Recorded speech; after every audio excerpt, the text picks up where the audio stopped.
for another edition of the CBS Mystery Theater.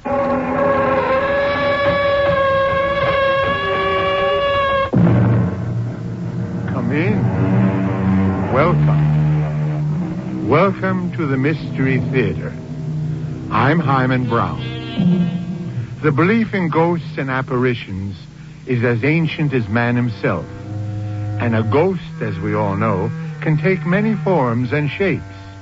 Most of these spirits return from an unhappy grave and haunt the living. But occasionally, a ghost will turn up who is kindly, good-natured, and rather nice to have around. Our story involves just such a ghost.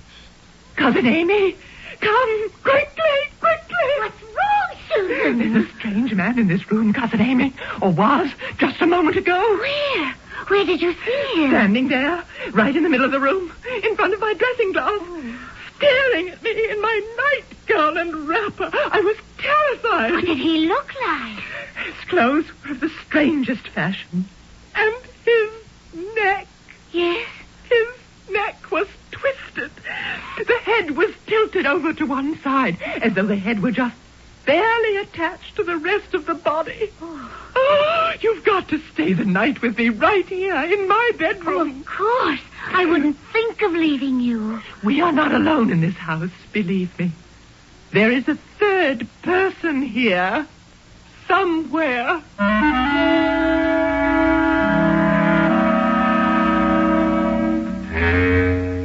Our mystery drama, The Third Person, is based on the Henry James classic and was especially adapted for the Mystery Theater by Stella and Arnold Moss. It stars Marion Seldes. Do you know?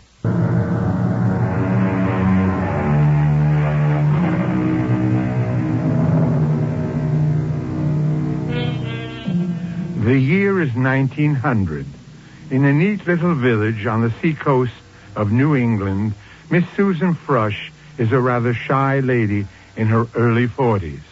In her well-fastened hat, her white gloves, her sturdy walking shoes, she is what might be called a typical old maid.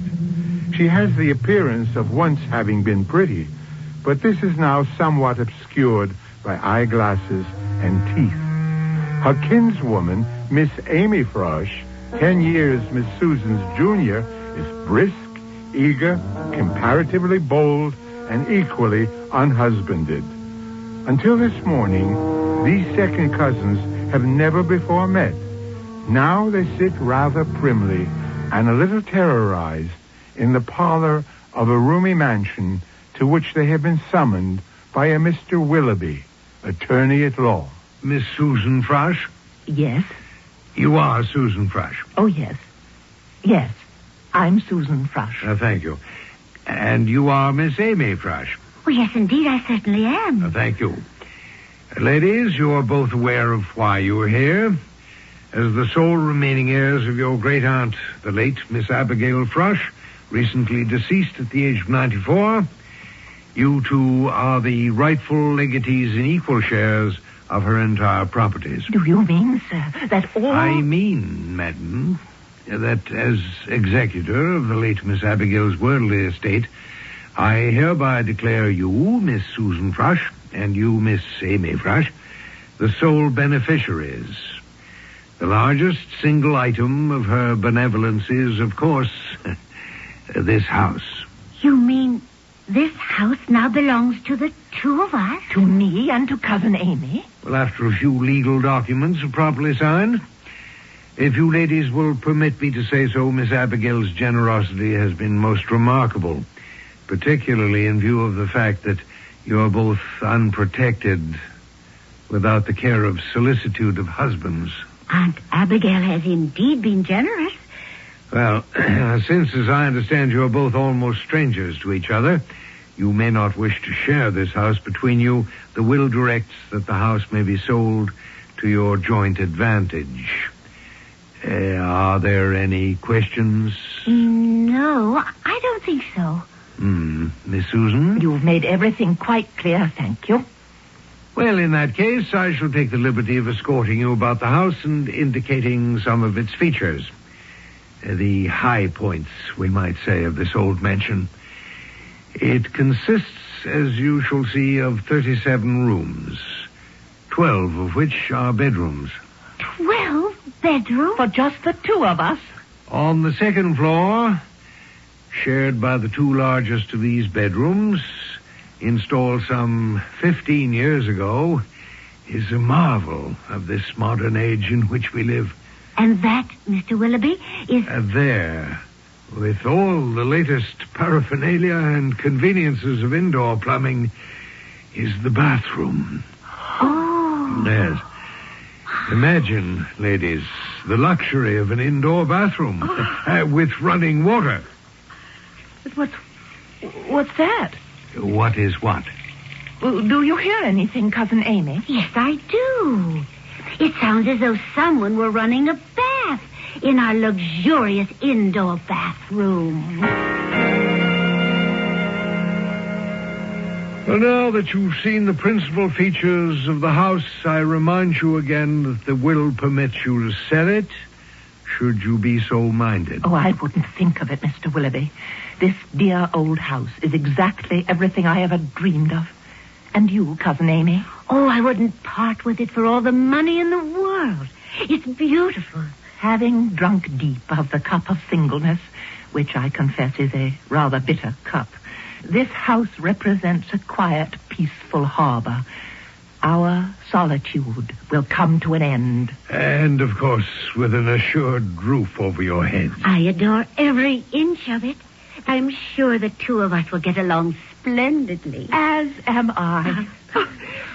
But you must understand, of course, that I take a nap after dinner. Really? I could never rest then. That's when I'm most wide awake and keenest for talk. I take my nap just before dinner. But I'm sure we can arrange our time suitably. And there'll be so many things to talk about. So many things we can do together. Yes. Well, I take it then that you ladies are fully prepared to share the house. Oh, yes, of indeed. course. Well, so be it.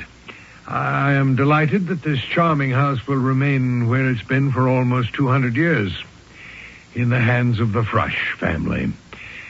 Well, now, if we may continue with the inspection, I have saved this main entry hall for the last of our little tour. Impressive? Just look at all those full-length portraits.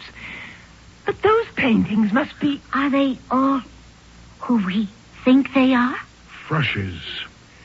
Every single one of them. They are all of them our ancestors, Cousin Susan. Yes, indeed they are. Oh, that fat one with powdered wig and the big pot belly. He's so funny. Who is he? That is Josiah Frush, the man who built this house in the year 1731. A prince among merchants. And that one, the one in the colorful uniform.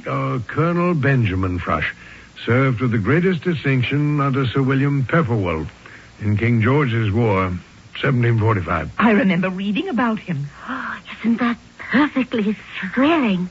A great hero. And so romantic. Oh, who's that stern-looking one? The one with the frown. That is Elbridge Frush. Lawyer, jurist, educator, political leader. One of the founding fathers of this Commonwealth. First president of Frush University. And that one. Cousin Susan, just look at him. Which one? The one to the right of the door.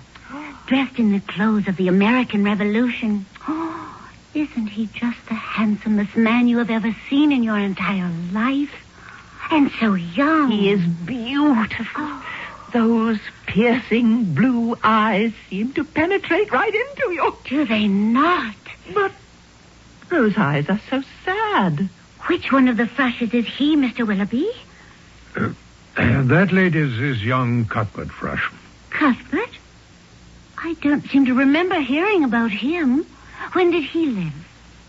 In the 1770s. What did he do? What was he famous for? You must pardon me, ladies. This is one subject I do not care to discuss. Another cup of tea, Cousin Amy? If you don't mind, Cousin Susan.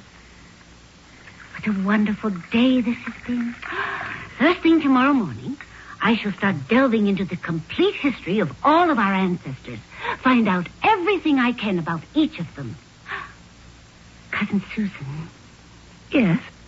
The portrait to the right of the main entry. Cousin Cuthbert? There's something strange and fascinating about the expression on his handsome face.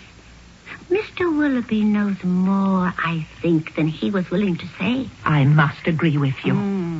Let's be perfectly frank, Cousin Susan. Doesn't that look in Cuthbert's eyes do something to you? Really, Cousin Amy, I haven't the slightest idea. Oh, come, dear cousin. You said yourself that his eyes seemed to look right into you. I suppose I did, didn't I? But they are sad and so melancholy looking. They seem to be saying, help me, please. I need you desperately. Exactly the feeling they gave me. Have you any idea why Mr. Willoughby was so reluctant to discuss Cousin Cuthbert? Do you hear anything? Music of some kind. Somebody's whistling. It's Yankee Doodle. Seems to be coming from that window. Come, let's see. Oh, please be very careful, Cousin Amy. Open the drapes slowly. Cousin Susan, quickly. Quickly, come here at once. What is it? What's wrong? Look out there, in the dark. Do you see what I see? Where? Up there, among the branches of that huge tree. It can't be. Do you suppose it is the face and head of Cuthbert Thrush, tilted over to one side, floating in the air, bathed in a kind of eerie blue light? Just his head and face, nothing more. Without a body. I can't believe it. And his eyes seem to be pleading for something. Just exactly the way it is in the portrait. I will not look at it. Oh, it's terrifying. Susan, why don't we go to our bedroom? We're both very tired, which may be why we're seeing things that cannot be. Yes, as you say, Cousin Amy. After a good night's rest, we'll both of us laugh at what we think we've just seen. Yes, but we did see it. Imagination plays strange tricks sometimes. Oh, come, let's admit it. We've had Cousin Cuthbert on our minds ever since Mr. Willoughby showed us the portrait. It naturally follows that we should see his head and face floating in the air outside in the dark among the branches of that old tree. Oh, it doesn't make sense, Cousin Amy. We'll talk about it in the morning. Just take your lamp and follow me up to our bedrooms. Yes, I'm sure you know best. And all these wonderful portraits. Good night, Colonel Benjamin Thrush. I'm sure General Pepperwell was very proud of you. And good night to you, Cousin Elbridge, president of Thrush University. And sleep well, Cousin Josiah. And you... There's that whistling again. Cousin Susan, hold your lamp a little higher. Yes, onto the portrait of Cuthbert Thrush. What is it? What's wrong? Well, I can't tell whether it's the lamplight throwing strange shadows or... Do you see what I see? It just cannot be. Tell me what you see. It's the same portrait of Cuthbert Thrush we saw this afternoon. But with one horrible difference. His body is there. But poor Cousin Cuthbert has no head. Just who is or was Cuthbert Thrush? Is it possible that in some way his spirit still lingers on in the old Thrush mansion? Can we say, with the poet Longfellow, all houses wherein men have lived and died are haunted houses? Through the open doors, the harmless phantoms on their errands glide, with feet that make no sound upon the floor. We will learn more when Mystery Theater returns shortly with Act 2. The cellars of the Frush mansion are sound, cool, and dry, like the crypts of ancient churches. Several mornings after taking possession of the old house, Susan and Amy Frush decide to explore the vaults of these underground labyrinths. A recess in the thickness of one of the walls has yielded a small chest bound with hoops of iron. Slowly and carefully, the two ladies are doing their best to pry it open. Careful, Cousin Amy. We don't want to break it. I think I have it. It's coming. There. Goodness gracious. This chest hasn't been opened, I'm sure, in almost 100 years. Or more. Isn't this exciting? Let's see what we have. A couple of newspapers and pamphlets. Careful how you handle them. They'll fall apart in your hand. And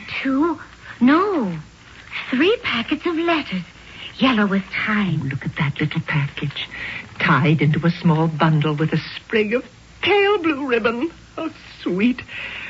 Anything else? Oh, I had hoped it might be filled with old golden guineas. Hoarded by some ancient miser of a Frush. Oh, why not? Or even a handful of ducats, doubloons, pieces of eight. Stored by an unknown pirate ancestor of ours. Or some evil captain of a privateer.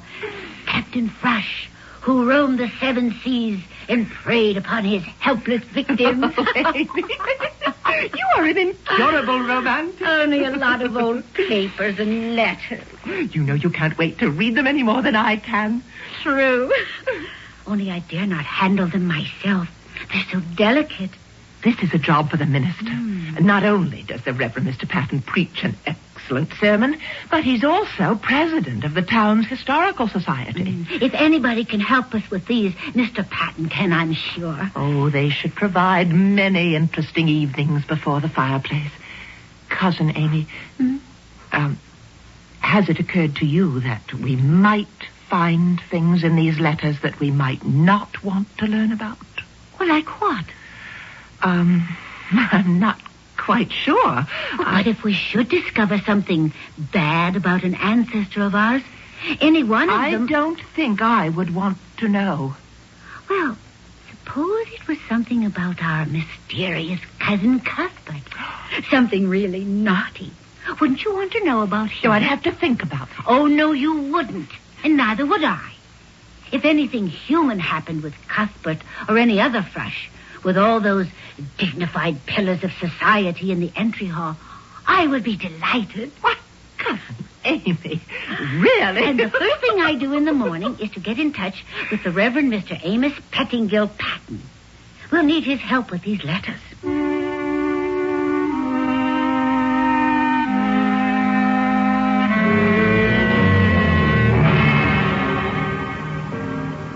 Come quickly! Quickly, Cousin Amy! What's wrong? What's the matter? Keep your voice very low, Cousin Amy. But I just heard you scream. I know. There is a man in this room. Here? In your bedroom? Oh, how is that I possible? don't know, but just a moment ago, there was someone in this room. Who? I told you. A man. Where? Under the bed? No, just standing here. Oh, please. Hold me. Cousin, I'm shaking like a leaf. Oh, there. Now, just try to be calm. Why don't we both just sit here at the foot of the bed? Now, would you like a glass of water? No, thank you. Now, tell me quietly. This man that you saw, he was standing, you say? Where? Right there, in the middle of the room. He was standing before my dressing glass. Were the lights still on? Oh, no, I'd lowered them. I'd not yet gone to bed. Why do you suppose he was standing before your dressing glass? To look at himself? To admire himself? Oh, I see you don't believe me. Of course I believe He you. had his back to the glass. He was standing there, staring, looking at me in my nightgown and wrapper. Oh, I was so terrified I couldn't move. Oh, I'm so ashamed. I'm so ashamed. Oh, now, please try to remain calm. What did he look like? Oh, his clothes were strangest fashion, from another age. Knee breeches, long stockings, a lace ruffle about his neck, a cocked hat, that sort of thing. Like the paintings Yes. His face, what did he look like? Oh, well, the light wasn't bright enough for me to make out the features. I was too frightened to notice. But I do remember that the neck was bent, sort of. The head was tilted way over to the one side. To one side? Oh, it was awful, as though the head were just barely attached to the rest of the body. Oh, you've got to stay here with me. I will not stay in this room alone. Of course. I wouldn't think of leaving you. Cousin Amy, we're not alone in this house. There is a third person here somewhere. Just lie down now and close your eyes. I know what I'm talking about. It may well be that all our talk about those old letters we discovered... I did not imagine anything. I saw him. The walls we touch in this old house, the floors we walk on, all have secrets. All secrets. Some remembered, some forgotten. We'll both get used to it, I'm sure, after a while. Now, close your eyes and try to get some rest. Well, good night, Cousin Amy. And thank you. Not at all. Until you fall asleep, I'll sit here in this old rocking chair. Merciful heavens! What's wrong? There is a man sitting in this rocking chair, and I'm sitting in his lap. No! And he's whispering in my ear. Oh, what's he saying? He's saying, I beg your pardon, Cousin Amy, but you're sitting on my lap. What was that? The door just slammed shut. There isn't a bit of wind tonight. And the rocking chair. Look at it. It's rocking back and forth all by itself. Oh, let's get out of here. Quick, Trey. We'll lock ourselves in my room tonight. Wait for me, Amy. I'm coming right with you.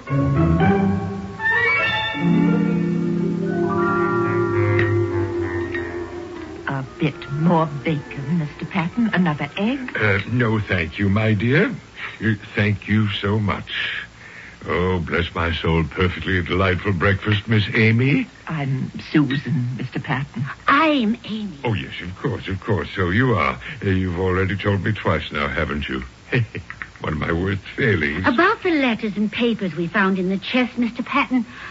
Yes, indeed. I've gone through almost half of them. Should complete a first reading of all of them by tomorrow. More coffee, Mr. Patton? Oh, thank you, Miss... Susan. Have you found anything at all, thus far, that might be of any interest to us? Well, that depends a bit on what you ladies would consider interesting. Doesn't it?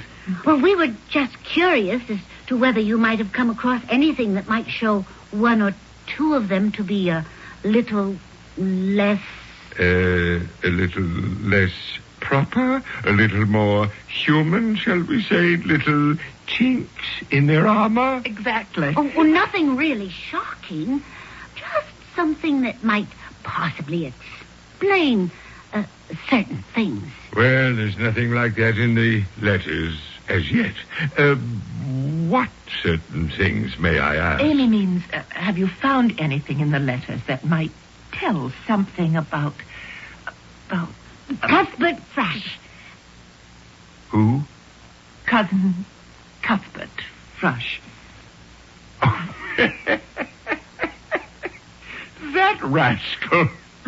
Rascal? Why do you call him a rascal? I thought everybody knew. It's practically town history. But when we asked Mr. Willoughby about Cuthbert, he did not seem eager to provide us with any information. Oh, well, now Thomas Willoughby is a bit of a stick in the mud, isn't he? Mr. Patton, certain strange things have been happening here in this house. Things that we do not understand.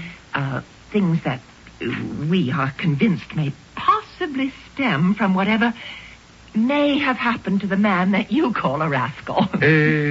Exactly what has been happening? For the time being, that must remain our little secret, my cousin's and mine. In the meantime, it is of the utmost urgency that we know everything there is to know about Cousin Cuthbert. Why did he die so young? And how did he die? Well, my dear, dear ladies, the fact is that Cuthbert Thrush, born in 1747, as I recall, came to his end in 1775 at the age of 28. Hanged by the neck until he was quite dead. On that old oak tree, there, outside the window. Aren't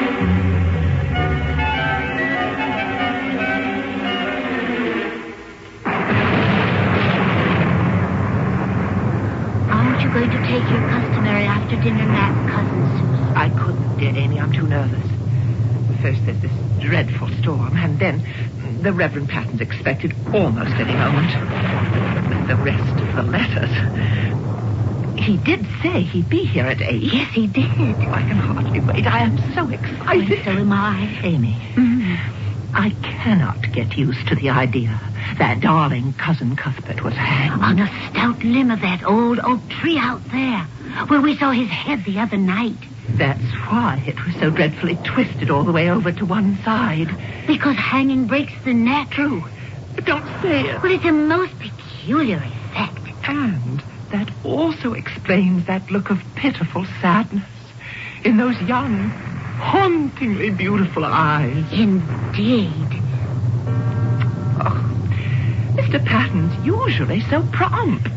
Cousin Susan, have you the slightest suspicion, the faintest inkling of what our gallant young cousin might possibly have done to deserve the fate of dangling from the end of a stout rope?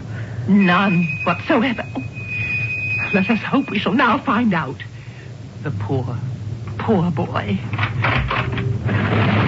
Bless my heavenly soul. It was quite a night. Isn't it, Miss Amy? Susan. Oh, yeah, of course. May I take your raincoat and hat? Oh, thank you indeed, Miss, Amy. Correct? Correct. The papers, the letters, you brought them, of course. Right here, wrapped in this oilskin. Here we are. And I have good news for you both. The most splendid news. Oh, shall we sit here, close to the fire? Thank you. Now, if I may, I should like to begin with a question. Yes, Mr. Patton. Truthfully, why are you two dear ladies so anxious to find out whatever you can about an ancestor of yours who's been dead for over 125 years? Since 1775. Particularly since you think there may have been something, shall we say, a trifle naughty in his background? Oh, we've already told you, Mr. Patton. We want to know everything there is to know about all our ancestors. I think I understand. Mr. Patton, what would you say if we were to tell you that although Cuthbert may have been hanged, that in some strange way we cannot explain, Cuthbert is still with us? In spirit, of course, as are all the Freshers. Cuthbert is still here, living with us in this very house. We've seen him. And he's trying to tell us something. He wants something from us. Well, bless my soul. You don't believe us, do you? Well, you must admit the idea does stretch one's powers of belief just a trifle. Then come with us to the outer hallway right this minute. As you wish, Miss... Amy, we want you to see something. Delighted, my dear. Now, is the light good enough for you to see? Oh, certainly. All right, then cast your eyes up at that oil painting of Cuthbert Thrush. I know it well. I've seen it so many times. Oh, no. No, I will not believe it. The painting is an absolute blank. There's absolutely nothing on the canvas. First the head was gone. Now it's the whole body.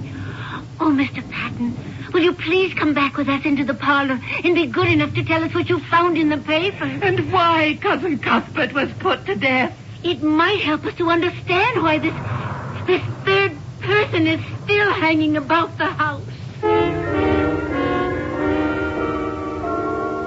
It's said that even the most welcome guest gets to be a bit of a nuisance after the first 3 days. And that applies in some measure even to the engaging spirit of Cousin Cuthbert. The longer he stays, the more demanding his presence seems to become. For he has presented a dark and challenging mystery to his two spinster cousins, and they are determined to unravel Cuthbert's 125-year-old secret. And so am I. We'll learn more about that when Mystery Theater returns shortly with Act 3. Ooh, my kids love chocolate milk. This isn't just ordinary chocolate milk.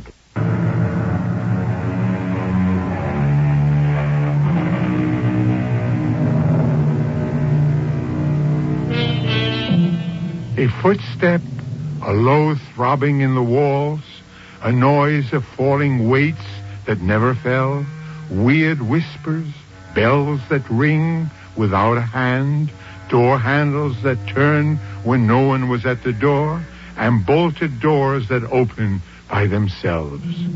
So did the poet Tennyson describe some of the possible goings-on in a house shared by a ghost. Amy and Susan Frush believe in what they see and hear. Their present task is to convince the Reverend Patton, if they can.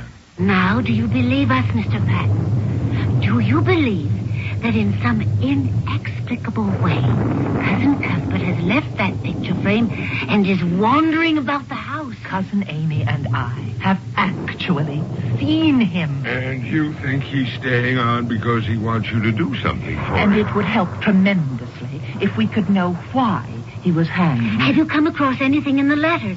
Was there an unhappy love affair that ended in his committing murder? Did he kill someone?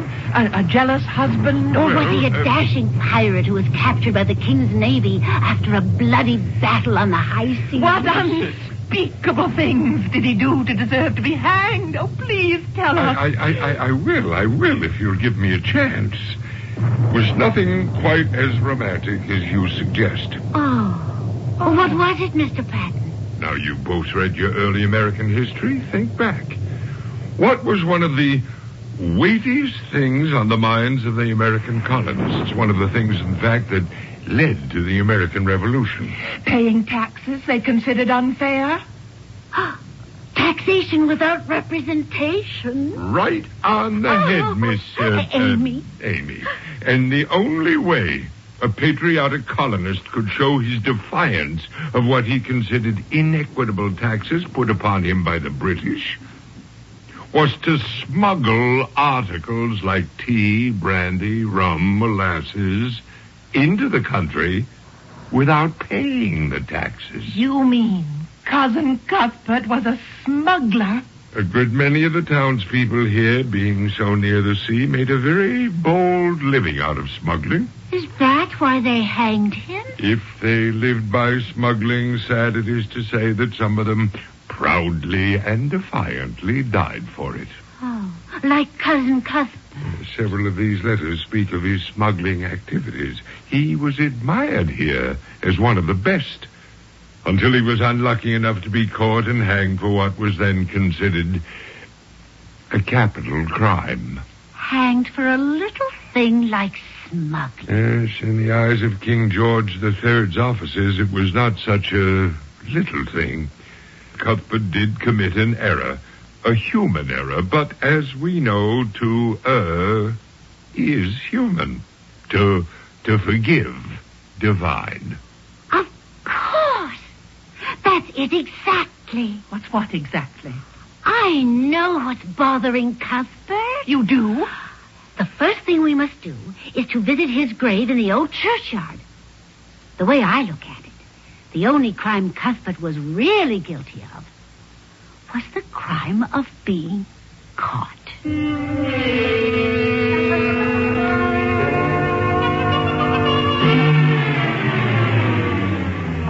Whoa, Colonel. Whoa there. Good boy. The entrance entrance to the churchyard must be through that gate. So it is. Cousin Susan, here's the fresh section of the burying ground. Oh, just look at all those beautiful headstones and monuments. You know, it's hard to make out some of the names. Who's that? That's Benjamin Frush, the soldier. Here is the grave of dear Cuthbert. Cousin Susan, put the little vase of flowers at the foot of the grave. They are lovely. They should please him. Do you mind if I begin? No, not at all.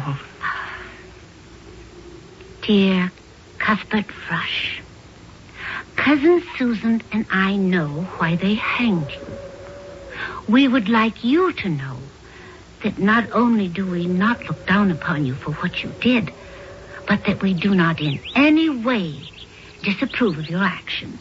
We are sorry, of course, that you were caught and hanged on the oak behind the parlor at the tender age of only 28. We also sense that you are unhappy and restless in this grave. You want to be forgiven, don't you? You want peace and rest. And that pleading look in your eyes tells us you're trying to say something. That possibly you want our help. What is it you want us to do? The vase of flowers? Toppled over and broke.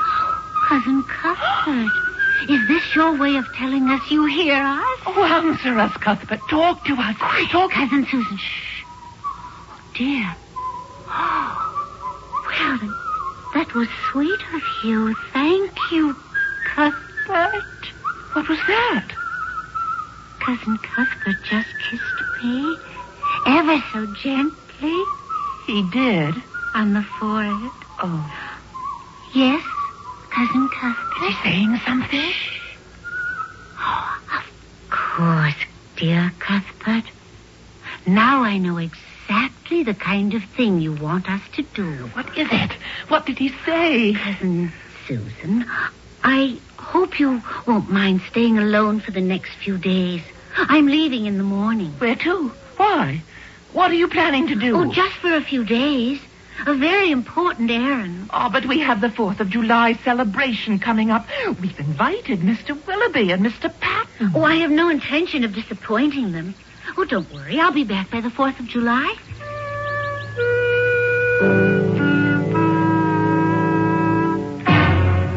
There you are, ma'am. You're sure you've packed them well? I have a long trip. Yes, ma'am, I have indeed.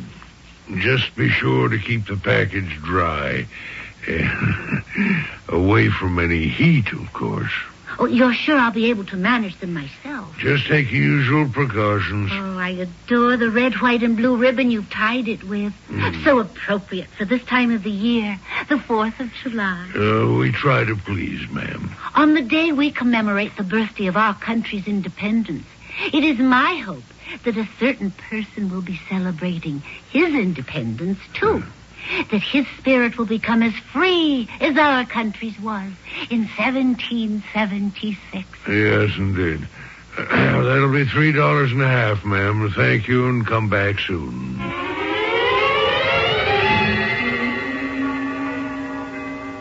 Have another marshmallow, Mr. Patton? You, Mr. Willoughby? Ah, what a wonderful way of celebrating the 4th. Don't you agree, Mr. Patton? Oh, I certainly do, Mr. Willoughby. Fine dinner, now this bonfire. Keeps reminding me of the famous words of John Adams on the eve of July 4th, 1776. He said that the anniversary of independence should always be remembered with pomp and parade, with shows, games, sports, bells, bonfires, and fireworks. Cousin Susan? Yes? Gentlemen, I would like to contribute one of those items to our celebration. These. What have you got there? What's in that pretty package? Chinese firecrackers. And these are Roman candles. And here are pinwheels. And these are called salutes. Well, firecrackers and fireworks displays? Now, where on earth did you get them? Don't you know it's against the law to bring those things into the state? Shall we toss the firecrackers into the bonfire one at a time? Look, here's a package for you, Cousin Susan. Thank you. One for you, Mr. Patton. you. And one for you, Mr. Willoughby. Oh, well, now. Toss them into the fire.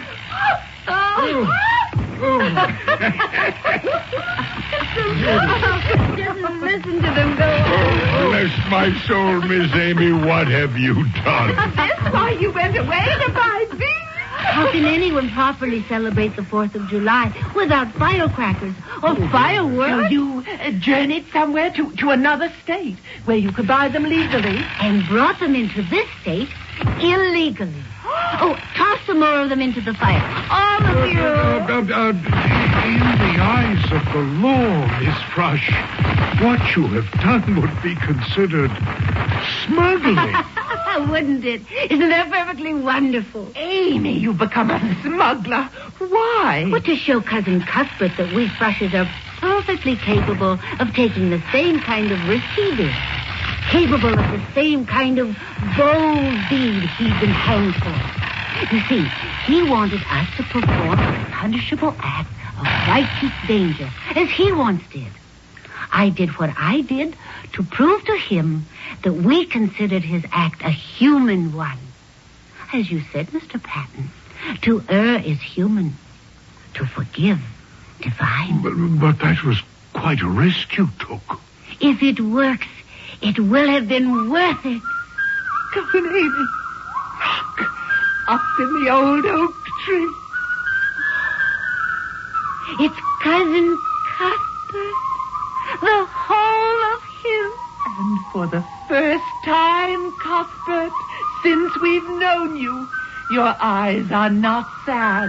In fact, you're actually smiling. Oh, Cousin Cuthbert, you are beautiful. He's beginning to fade. I can see right through him. He's getting fainter and fainter.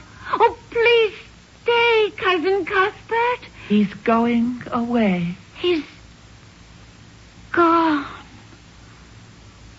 I rather think I shall miss him. It was comforting to have a handsome young man about the house, wasn't it? Even if he was Mr. Willoughby, Mr. Patton. Yes, Miss... Amy. Amy. You must think our behavior a trifle peculiar. Well... If you saw or heard anything unusual, do forget it, please. I didn't see a thing. Did you, Mr. Patton? Oh, no, not a thing. I didn't hear anything either. It's getting a bit cool, isn't it? Shall we have our coffee inside in the parlor?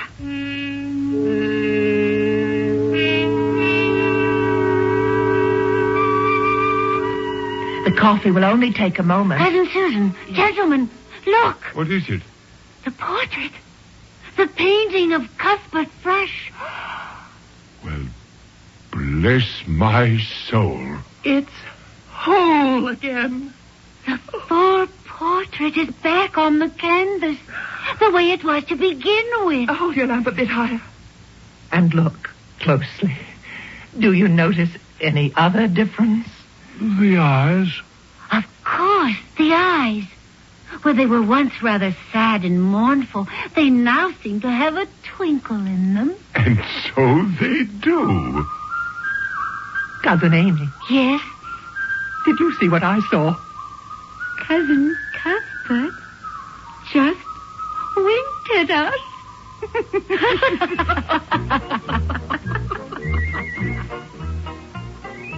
I'll be back in a moment with a final thought. Do you know what's in your credit files? You should. Others do. Now you can...